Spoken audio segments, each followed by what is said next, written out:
4. 최대 공약수와 최소 공배수의 활용. 1. 최대 공약수의 활용. 우리는 어느 때 최대 공약수를 이용해서 문제를 해결할 수가 있을까요? 가능한 많은 사람들에게 똑같이 나누어 줄 때 최대 공약수를 이용합니다. 자, 그러면 여기 예를 들어서요. 8개를 똑같이 나누어 줄 수 있는 사람의 수를 한번 구해보려고 해요. 일단 한 명에게 나누어 준다면 그래요. 8개를 다 가져가면 되겠죠. 우리가 2명에게 나누어 준다면 4개씩 주면 될 거고요. 4명에게 나누어 준다면 2개씩, 그리고 8명에게 나누어 준다면 모두 똑같이 1개씩 나누어 줄 수 있습니다. 자, 이렇게 해서 똑같이 나누어 줄 수 있는 사람의 수를 보니까 8의 약수와 같습니다. 아, 그렇구나. 그러면 이번에는요. 8개, 12개를 똑같이 나누어 줄 수 있는 사람의 수, 그러면요. 8개를 똑같이 나누어 주기 위해서는 8의 약수, 그리고 12개를 똑같이 나누어 주기 위해서는요. 네, 사람의 수는 12의 약수만큼이 될 거예요. 따라서 8과 12의 공약수로 나타낼 수가 있겠죠. 자, 8개를 똑같이 나누어 주기 위해서는요. 1명, 2명, 4명, 8명. 자, 12개를 똑같이 나누어 줄 수 있는 사람의 수는요. 1명, 2명, 3명, 4명, 6명, 12명. 이렇게 되니까요. 8개, 12개를 똑같이 나누어 줄 수 있는 사람의 수는요. 1명, 2명, 4명이 이렇게 가능하겠습니다. 이것이 바로 8과 12의 공약수가 되는 거죠. 그러면 8개, 12개를 똑같이 나누어 줄 수 있는 최대의 사람의 수는요. 8과 12의 최대 공약수가 되는 겁니다. 그러니까 우리 바로 앞에서 보면요. 8개, 12개를 똑같이 나누어 줄 수 있는 최대 사람의 수가 그렇죠. 4명이라는 걸 알 수 있습니다. 확인 첫 번째. 사과 30개, 귤 42개, 딸기 60개를요. 가능한 많은 학생들에게 똑같이 나눠 주려고 합니다. 이때 나눠 줄 수 있는 학생 수를 구하여라 라고 했는데요. 자, 이렇게 똑같이 나눠 주기 위해서는요. 사과는 30개를 30의 약수명에게 나누어 줄 수 있습니다. 똑같이요. 그쵸? 귤은 42의 약수명에게 똑같이 나누어 줄 수 있고요. 딸기 60개는 60의 약수명에게 그렇죠. 똑같이 나눠 줄 수 있어요. 그러면 이 세 가지를 동시에 똑같이 나눠주기 위해서는요. 30과 42 그리고 60의 공약수를 구해주면 되는 건데요. 이때 가능한 많은 학생들에게 똑같이 나눠주고 싶다고 했으니까 그냥 공약수가 아닌 최대 공약수를 구해보도록 하죠.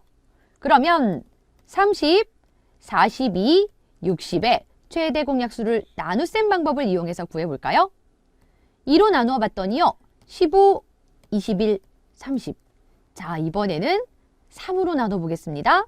3, 5, 15, 3, 7에 21. 그렇죠. 30을 3으로 나누니까 10. 네, 이때 최대 공약수는요. 공약수, 나눌 때 썼던 공약수인 2와 3의 곱 6으로 나타낼 수 있으니까요. 학생 수는 6명이 되는 겁니다. 2. 최대 공약수의 활용. 우리는요, 직사각형이나 또는 직육면체를 채울 때 최대 공약수를 활용할 수가 있거든요. 자, 직사각형을요, 우리 정사각형으로 한번 채워보도록 할게요. 커다란 직사각형이 있습니다. 이 직사각형 안에요, 여러 조각의 정사각형으로 이렇게 다 채워보려고 해요. 그러면 이때 정사각형의 한 변의 길이는요. 일단 직사각형의 가로를 다 메꿔야 하니까 직사각형 가로 길이의 약수다라고 할 수가 있겠죠. 역시 직사각형의 세로의 길이도 모두 다 메꿔야 합니다. 그러니까 정사각형의 한 변의 길이는 직사각형 세로 길이의 약수와 같습니다. 아, 그러니까 바로 이 정사각형의 한 변의 길이는 직사각형의 가로 길이의 약수면서 동시에 세로 길이의 약수이기도 하니까 가로와 세로 길이의 공약수에 해당하겠구나 라는 걸 알 수 있습니다. 자, 그런데 이때 가장 큰 정사각형으로 채우고 싶다라고 하면요. 그냥 공약수가 아닌 가로와 세로의 최대 공약수를 구해주면 되는 거겠죠? 자, 그러면 확인 문제를 통해서 같이 알아보도록 할게요. 확인 첫 번째. 가로의 길이가 180cm고 세로의 길이가 160cm인 직사각형 모양 벽면에 크기가 같은 정사각형 모양의 타일을 겹치지 않게 빈틈없게 붙이려고 해요. 이때 붙일 수 있는 가장 큰 타일의 한 변의 길이를 구하고 싶은 거예요. 그냥 한 변의 길이였다면 우리는 180과 160의 공약수가 됐었을 텐데요. 가장 큰 타일의 한 변의 길이니까요. 180과 160의 최대 공약수가 되겠다라는 겁니다. 자, 그러면 나눗셈 방법을 이용해서요. 우리가 180과 160의 최대 공약수를 한번 구해볼까요? 2로 나눠봤더니요. 90, 80. 다시 한번 2로 나눠보겠습니다. 45, 40. 이번에는요. 5로 한번 나누어 볼까요? 5, 9, 45, 5, 8에 40. 최대 공약수는요. 2 곱하기 2 곱하기 5 해서 20. 즉 정사각형의 한 변의 길이는 20cm가 되는 겁니다. 3. 최대 공약수의 활용. 최대 공약수는요. 일정한 간격으로 놓을 때 최대 공약수를 활용할 수가 있습니다. 직사각형 모양의 땅이 있어요. 여기에 일정한 간격으로 나무를 심고 싶어요. 나무의 간격이 최대가 되게 한번 심어볼까요? 자, 이러려면요. 이렇게 나무를 일정한 간격으로 이렇게 심어가야 합니다. 세로에도 마찬가지겠죠. 그러면 이렇게 일정한 간격을 두고 심어간다라는 거는요. 이때 이 간격의 길이는요. 가로 길이의 약수가 됩니다. 자, 세로에서도 마찬가지죠. 일정한 간격으로 세로를 다 메꿔야 하니까 바로 이 간격의 길이는 직사각형 세로 길이의 약수가 된다. 자, 따라서요. 이때 일정한 간격의 길이는 직사각형의 가로 길이와 그리고 세로 길이의 공약수가 된다라는 건데요. 이때 간격이 최대여야 한다라고 했으면 그때는 최대 공약수를 이용하시면 되겠습니다. 자, 그러면 확인 문제를 통해서 알아볼게요. 확인 첫 번째. 가로의 길이가 32m 그리고 세로 길이가 24m인 직사각형 모양 꽃밭에 둘레의 일정한 간격으로 나무 심으려고 해요. 내 모퉁이에 반드시 나무를 심을 거고요. 나무의 수를요. 가능한 적게 심으려고 할 때 필요한 나무는 몇 그루인지 구하는 겁니다. 나무를 가능한 적게 심고 싶다고요? 그러면 이때 필요한 거는요. 간격을 널찍널찍하게 간격을 최대로 해야 되겠다라는 생각이 드시죠? 좋아요. 그러면 간격의 길이를 최대로 한번 구해볼게요. 그러면 간격의 길이는 위에서 가로 길이와 세로 길이의 최대 공약수를 구할 수 있다라고 했었죠? 그러면 32와 24의 최대 공약수를 한번 구해보도록 하겠습니다. 공약수인 2로 나눠봤어요. 그리고 다시 한번 공약수인 2로 나눴더니요. 자, 다시 한번 마지막으로 공약수인 2로 나눴더니 최대 공약수가요. 2 곱하기 2 곱하기 2 해서 8이 나왔습니다. 이게 정답일까요? 아니죠. 이때 구한 8은요. 네, 바로 이 나무를 심을 때 간격이 8m가 된다라는 거예요. 자, 여기까지 했으면요. 필요한 나무의 수를 한번 구해보러 갈 건데요. 그림을 봐서 보세요.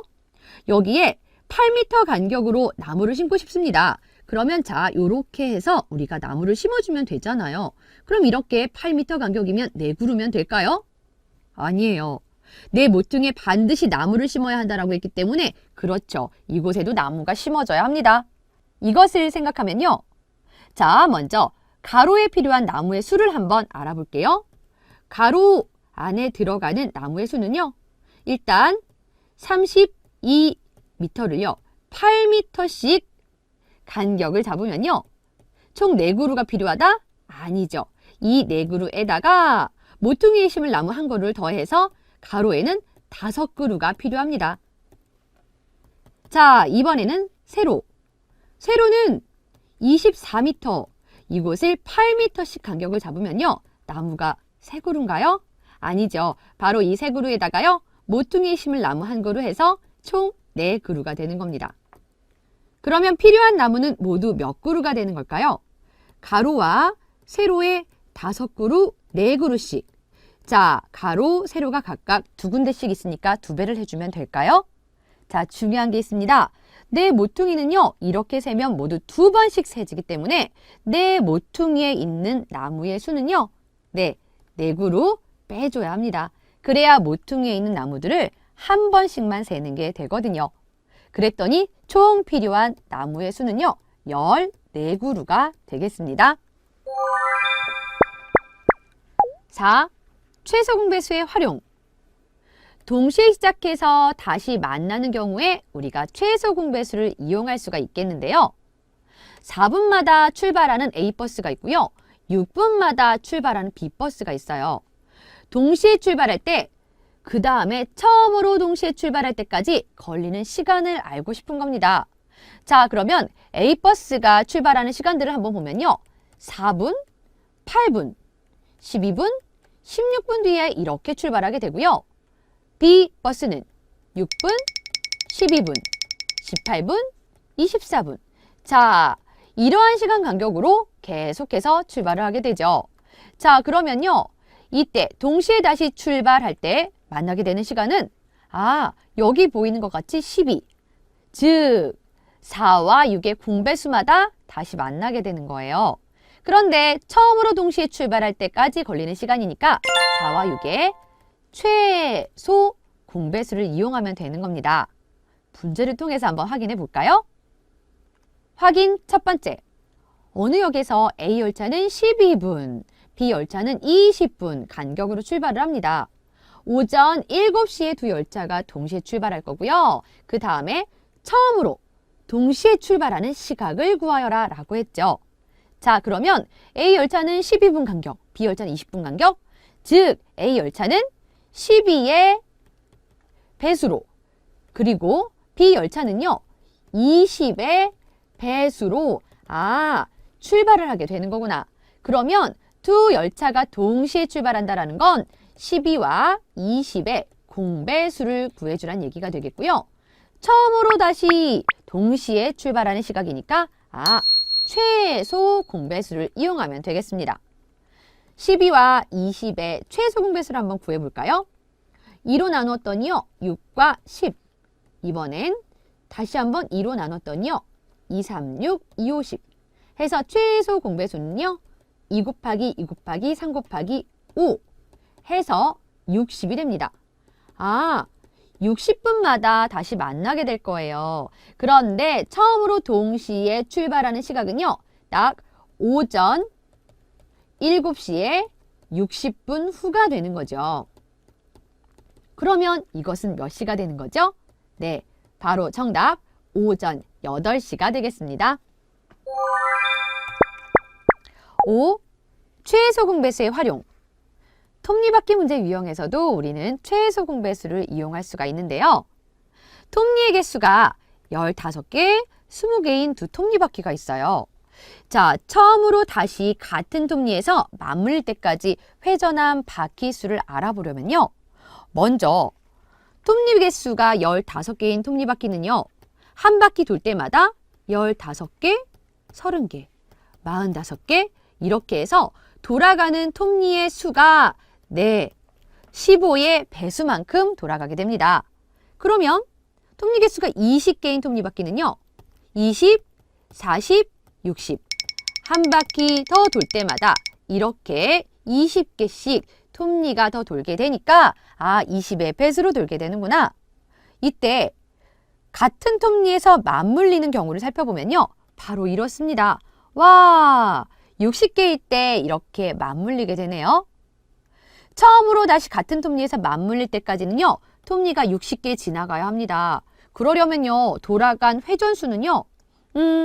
첫 번째 15개짜리 톱니바퀴는요. 60개가 돌기 위해서는 이렇게 나누어서 4바퀴다. 다음엔 20개짜리 톱니를 가진 톱니바퀴는요. 세 바퀴를 돌아야지 처음으로 다시 같은 톱니에서 맞물리게 됩니다. 라는 걸 알 수 있는 거죠. 자, 따라서 15와 20의 최소 공배수를 각 톱니의 개수로 나누어서 회전수를 알아보시면 되는 거예요. 확인 문제에서 같이 한번 알아보면요. 확인 첫 번째, 그림과 같이 서로 맞물려 도는 두 톱니바퀴 A, B에 대해서 A 톱니 개수는 75개, B 톱니 개수는 60개입니다. 두 톱니바퀴가 회전 시작해서 처음으로 다시 같은 톱니에서 맞물리는 거는요. 각각 몇 바퀴 회전한 후인지 구하여라 그랬죠. 그러면 우리는 이것을요. 75와 60의 최소 공배수를 이용해서 회전수를 알아보도록 하겠습니다. 75와 60의 최소 공배수를 구하기 위해서요. 5로 한번 나눠봤더니 15와 12, 몫이 각각 나오죠? 다시 한번 3으로 나누어서요. 3, 5, 15, 3, 4, 12. 자, 이렇게 해서 최소 공배수를 구해볼게요. 5 곱하기 3 곱하기 5 곱하기 4 하니까요. 300이다. 최소 공배수가 300이구나. 그러면요. 300개의 톱니가 돌아가기 위해서는요. A 톱니바퀴는요. 300 나누기 75 해서 4바퀴 돌아야 하겠다. 자, 다음에 B 톱니바퀴는요. 300개의 톱니가 돌기 위해서 60개씩, 그렇죠. 5바퀴 돌아야 하겠다라는 겁니다. 6. 최소 공배수의 활용. 이번에는 정사각형 정육면체 만드는 경우를 같이 살펴볼게요. 자, 우리 직사각형들을요. 빈틈없이 이렇게 붙여가 볼게요. 이렇게 빈틈없이 붙여가다 보니까 커다란 정사각형을 하나 이렇게 만들어 보려고 하는 건데요. 자, 그러면 이때 정사각형이 가능한 작을 수 있도록 이렇게 직사각형들을 붙여서 만들어 볼게요. 그러면 이 정사각형의 한 변의 길이는요. 직사각형 가로들로 메꿀 거니까 직사각형 가로 길이들의 배수가 되겠구나. 자, 뿐만 아니라 이렇게 우리가 세로도 역시 이렇게 채워서 정사각형 한 변을 메꿀 거니까요. 정사각형 한 변의 길이는 직사각형 세로 길이의 배수가 되는 겁니다. 그러면 직사각형 가로 길이의 배수, 세로 길이의 배수. 가로와 세로의 공배수면 되겠구나. 이때 정사각형이 가능한 차가 쓰면 좋겠으니까요. 최소 공배수가 정사각형의 한 변의 길이가 되면 되는 겁니다. 자, 이 경우는요. 직육면체를 쌓아서 가능한 작은 정육면체를 만들 때도 마찬가지가 됩니다. 확인 문제를 통해서 한번 살펴보면요. 확인 첫 번째, 가로 길이가 12cm, 세로 길이가 8cm, 높이가 6cm인 직육면체 모양의 벽돌을 빈틈없이 쌓아서 가장 작은 정육면체를 만들려고 해요. 정육면체의 한 모서리의 길이를 구하여라 라고 했는데요. 자, 그러면 이것은요. 바로 이런 직육면체들을 차곡차곡 쌓아서 정육면체의 가로도, 세로도, 높이도 채워야 합니다. 그러니까 정육면체의 한 모서리의 길이는요. 12의 배수이면서 동시에 8의 배수이면서 그리고 6의 배수이기도 한 12와 8과 6의 공배수가 되는 건데요. 가능한 작은 정육면체를 만들기 위해서는 12, 8, 6의 최소 공배수가 되어야겠습니다. 자, 따라서 12, 8, 6의 최소 공배수를 한번 구해볼까요? 2로 나눠서 이렇게. 자, 이번에는요. 세 수의 공약수는 없어서 일단 6과 4, 두 수의 공약수로 나누고 3은 그대로 내렸어요. 자, 다시 한번 두 수 3과 3의 공약수로 나누고요. 나눌 수 없었던 2는 그대로 내렸습니다.